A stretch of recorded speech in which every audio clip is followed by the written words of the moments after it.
एक बेडूक आहे, त्याला एका पाण्याच्या भांड्यामध्ये ठेवलं आणि ते भांडं आता गॅसवर ठेवलंय. फ्लेम चालू केला आणि हळूहळू पाणी कोमट व्हायला लागलं. बेडकाला ते जाणवलं. बेडकाने स्वतःच्या शरीरामध्ये असे काही बदल केले जेणेकरून तो त्या पाण्यामध्ये सर्व्हाइव्ह करू शकेल.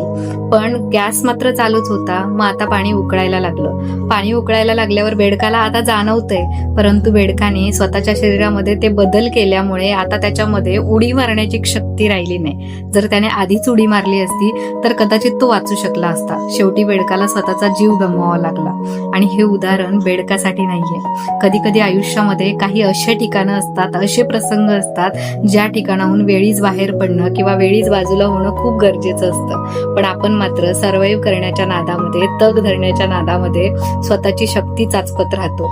आणि कधी कधी आयुष्यामध्ये असे प्रसंग येतात की त्या ठिकाणी आपल्याला स्वतःचा जीव सुद्धा गमवावा लागू शकतो. त्यामुळे वेळीच